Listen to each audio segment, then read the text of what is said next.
Hello everyone, I hope आप लोग अच्छे होंगे। तो वेलकम टू अविरल धारा। आइए आज डिस्कस करते हैं हम एक नया टॉपिक फ्यूम रोल्स या धुआंरों के बारे में। तो सबसे पहले देखते हैं फ्यूम रोल्स या धुआंरे होते क्या हैं। एक्चुअली फ्यूम रोल्स जो हैं वो कुछ ऐसी ओपनिंग है। पहली चीज तो ये वॉल्केनिक सरफेसेस जो होती हैं जहां पर ज्वालामुखी प्रक्रियाएं होती रहती हैं वहां पर पाए जाते हैं, और वहां पर ये कुछ ऐसी ओपनिंग होते हैं जो कि लगातार या तो भाप निकालते रहते हैं, स्टीम निकालते रहते हैं, या गैसेस निकालते रहते हैं, और या जलवाष्प निकालते रहते हैं। ऐसी कुछ चीजें जहां से लगातार निकलती रहती हैं। अब गैसेस में प्रमुखता से कौन कौन सी गैसेस हो सकती हैं आप देख सकते हैं, जैसे सल्फर डाइऑक्साइड हो गया, कार्बन डाइऑक्साइड हो गया, कार्बन मोनोऑक्साइड हो गया। तो ऐसी बहुत सारी गैसेस जब कभी भी वॉल्केनिक सरफेस से निकलती रहती हैं, तो सिर्फ जब गैसेस निकलती हैं, मैग्मा नहीं निकलता है, तो उस तरह की जगहों को या उस तरह की प्रक्रियाओं को फ्यूम रोल्स कहा जाता है। तो वो जो धुआं निकलता रहता है, गैसेस निकलती रहती हैं, वही फ्यूम रोल्स हैं। और ये फ्यूम रोल्स क्या हो सकते हैं, जैसे कि आपको पता है जब वॉल्केनिक मटेरियल नीचे से बाहर निकल करके आता है तो ये किसी न किसी या तो होल से निकल करके आता है, किसी न किसी छेद से निकल के आएगा, या किसी क्रैक दरार से निकल के आएगा, फिसर वही दरार ही है वहां से निकल करके आएगा। और इस प्रकार यह हमेशा ही उन जगहों पे निकलेगा जहां पर वॉल्केनिक जोन क्या है, एक्टिव है। वॉल्केनिक मटेरियल का इरप्शन या तो हो रहा है, या तो इरप्शन एक बार बहुत ज्यादा हो चुका है, मटेरियल निकल चुका है। तो ऐसी जगहों पर ये इनके आने की ज्यादा संभावनाएं होती हैं। तो मैग्मा जहां पर निकलता रहता है या निकल चुका होता है काफी मात्रा में, उन जगहों पर ये मिलते हैं। और ये क्या हो सकते हैं कि ये कुछ समय के लिए निकल सकते हैं, या लगातार लंबे समय तक के लिए धुआं और गैसेस जो हैं वो निकलती रहती हैं। डिपेंड करता है कि जो हीट सोर्स है जहां से ये निकल रहा है उसकी लॉन्गिविटी कितनी है, या प्लेट कितनी एक्टिव है, वहां पर मटेरियल जो है, जो भी मैग्मा है अंदर क्रस्ट के अंदर, पृथ्वी के अंदर, वो कितनी मात्रा में विद्यमान है। और एक महत्वपूर्ण बात है कि ये जियोलॉजिस्ट को हेल्प करता है डिटेक्ट करने में कि मैग्मेटिक मटेरियल अभी भी अंदर है और वो एक्टिव है। कुल मिलाकर के ये संभावना दिखाता है कि अभी भी मैग्मा का इरप्शन हो सकता है। जो वॉल्केनो है ये इरप्शन एक बार बंद तो हुआ है, अगर हुआ है तो, लेकिन अभी खत्म नहीं हुआ है। There might be possibility that there is material that is existing inside, जो कुछ है अभी भी प्रेजेंट है, जो कभी भी बाहर आ सकता है। तो यहाँ पर आप देख सकते हैं यही पॉइंट्स लिखे हुए हैं। ये सारे क्या करते हैं, ये बताते हैं, ये फ्यूम रोल्स जो होते हैं या फ्यूमा रोल्स जिन्हें हम कहते हैं, बताते हैं कि प्लेट जो है वो अभी भी एक्टिव है, and there can be volcanic eruptions near the surface. कहीं पर भी वहां पर वॉल्केनिक इरप्शन हो सकते हैं। तो इस प्रकार यह 16 फ्यूम रोल्स के बारे में महत्वपूर्ण जानकारी थी। इस इमेज में आप देख सकते हैं कि ये एक मैग्मेटिक जोन है, या मतलब ये पृथ्वी के अंदर, क्रस्ट के अंदर एक ऐसी जगह है जहां पर अंदर मैग्मा है, और मैग्मा जो है वो निकल करके बाहर आता है। मैग्मा निकल करके बाहर आकर के कहीं भी डिपॉजिट हो सकता है, लेकिन मैग्मा के निकलते समय अगल बगल कहीं पे भी क्रीक्स या वेंट्स या होल्स बन सकते हैं जहां से सिर्फ गैसेस बाहर निकलती हैं। तो ये गैसेस जहां बाहर निकलती हैं यही कुल मिलाकर के फ्यूम रोल्स होते हैं। यहाँ आप इमेज में देख सकते हैं। ऐसा भी हो सकता है, जैसे मैंने पहले ही बताया, कि यहाँ से मैग्मा जो है वो निकल करके आया, मैग्मा सारा आकर के ऊपर डिपॉजिट हो गया, अब यहाँ पर मैग्मा नहीं बचा, तो इस वेंट के थ्रू भी जो है वो सिर्फ गैसेस वगैरह, जिसमें सल्फर डाइऑक्साइड, कार्बन मोनोऑक्साइड, ये सारी गैसेस जो हो सकती हैं ये ऊपर आ सकती हैं और गैसेस निकल सकती हैं। तो इस प्रकार जब खाली गैसेस निकलती हैं, या बीच में कहीं पर पानी मिल गया, तो गैसेस या जो ताप होता है और गैसेस होती हैं, अपने साथ पानी को गर्म करके जलवाष्प को लेकर के ऊपर आती हैं।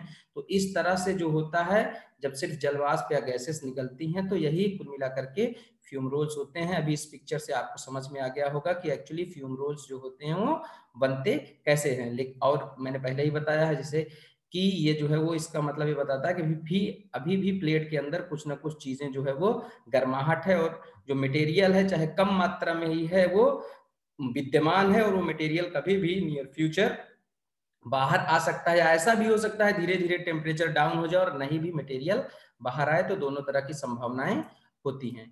तो इससे आपको समझ में आ गया होगा। आइए आगे देखते हैं।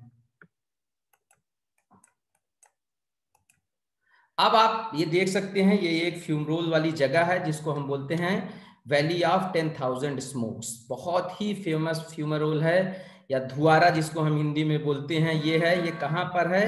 ये यूएसए का कटमई रीजन है, वहां पर है वैली ऑफ 10,000 स्मोक्स। तो ये जो वैली ऑफ 10,000 स्मोक्स वाला रीजन है, ये बहुत ही महत्वपूर्ण धुआरा क्षेत्र है। आप देख सकते हैं यहाँ पर किस तरह से लगातार गैसेस जो हैं वो निकल रही हैं इस क्षेत्र में जमीन के अंदर से।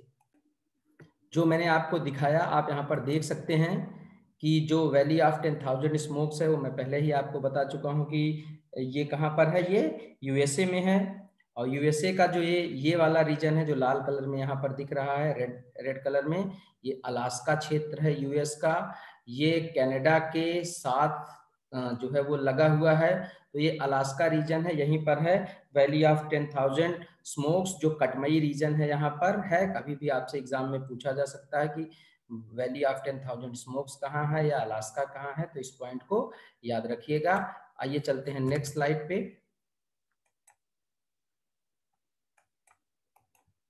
ओके, तो ये भी एक पिक्चर है, एक इमेज है जो दिखा रही है कि ये फ्यूमरोल्स जो हैं वो जमीन के अंदर से धुआं और गैसेस जो है वो, मतलब धुआं को मिला करके मिक्सचर ऑफ गैसेस होता है, धुआं या जलवाष्प निकल करके खाली बाहर आ रहे हैं। मैग्नेटिक मटेरियल का इरप्शन यहाँ पर नहीं हो रहा है, मैग्मा जो है वो जमीन के अंदर से एकदम नहीं निकल रहा है। अब कुछ मैं जो इम्पोर्टेंट फ्यूमरोल्स हैं वर्ल्ड के, या फ्यूमरोल्स हैं या धुआंरे हैं, उनको बताता हूं, जो कि एग्जाम में आपसे पूछे जाते हैं। यूपीएससी हो, नेट हो, स्टेट सर्विसेज हो, या कोई और एग्जाम हो, एसएससी वगैरह हो, सब में पूछे जाते हैं। तो इनको जरूर से जरूर याद रखिएगा कि कौन कौन से जो हैं फेमस धुआंरे हैं या फ्यूमरोल्स हैं और किस जगह पर हैं। तो सबसे पहले मैं आपको जैसे इमेज में दिखा ही चुका हूं, वैली ऑफ 10,000 स्मोक्स। तो ये 10,000 धुआंरों की घाटी कहाँ है? Katmai region, Alaska. याद रखिएगा इस पॉइंट को, आपसे कभी भी पूछा जा सकता है कि where is valley of 10,000 smoke, so it is in Alaska region of USA. फिर येलोस्टोन नेशनल पार्क है, ये भी यूएसए में है। यहाँ पर ओल्ड फेथफुल गीजर है, बहुत फेमस है। हालांकि वो मैं गीजर में आपको समझाऊंगा और बताऊंगा, लेकिन येलोस्टोन नेशनल पार्क आपका जो है, ये येलोस्टोन नेशनल पार्क भी जो है वो ऐसी जगह है जहां पर बहुत सारे धुआंरे दिखते हैं गीजर के साथ साथ। वॉल्केनिक एरिया है, ये भी कहाँ है? यूएसए में है। ओके, फिर ईरान में है कोह ए सुल्तान रीजन। कोह ए सुल्तान क्षेत्र जो है, यहाँ पर भी बहुत सारे जो है वो धुआंरे हैं आपके या फ्यूमरोल्स हैं। फिर व्हाइट आइलैंड फ्यूमरोल्स कहाँ पर हैं? ये गल्फ ऑफ प्लेंटी है। किसके पास है? न्यूजीलैंड के पास। आप वर्ल्ड का मैप देखेंगे तो ऑस्ट्रेलिया है, ऑस्ट्रेलिया के पास ही इधर साइड में न्यूजीलैंड है। तो न्यूजीलैंड के पास है गल्फ ऑफ प्लेंटी, और वहीं पर ये व्हाइट आइलैंड फ्यूमरोल्स या सफेद टापू के धुआंरे आपको मिलेंगे। तो इसको याद रखिएगा। अब एक महत्वपूर्ण बात और, मैंने जैसे बताया कि धुआंरों से गैसेस निकलती हैं, जिसमें जैसे आपका कार्बन डाइऑक्साइड हो गया, जैसे बता चुका हूँ सल्फर डाइऑक्साइड हो गया। तो जब सल्फर की मात्रा ज्यादा हो जाती है, जब इन धुआंरों में सल्फर की मात्रा ज्यादा हो जाती है, तो इनको सोलफ तारा कहा जाता है। याद रखिएगा, आपसे पूछा जाए सोलफ तारा क्या है, तो fumaroles dominated by sulphur are called solfatara. और ये बहुत ही महत्वपूर्ण एक सोलफ तारा है, वो कहां पर है? इटली है, गल्फ ऑफ नेपल सिटी है। और नेपल सिटी के पास गल्फ ऑफ नेपल्स भी वहीं पर है, नेपल्स की खाड़ी, तो उसके पास बहुत सारे आपको सोलफ तारा मिलते हैं। तो याद रखिएगा, नेपल सिटी ऑफ इटली अपने सोलफ तारा या धुआंरों के लिए बहुत फेमस है। तो ये सोलफ तारा से रिलेटेड बहुत सारी चीजें थी जो मुझे लगा इंपॉर्टेंट थी, धुआंरों से रिलेटेड एग्जाम में पूछी जाती हैं। इन पॉइंट्स को एकदम से याद रखिएगा। और जो है वो मेरा वीडियो सही लगे तो या इंफॉर्मेटिव लगे तो आप इसको और लोगों तक भी पहुंचाइए, मेरे चैनल को शेयर और सब्सक्राइब करिए।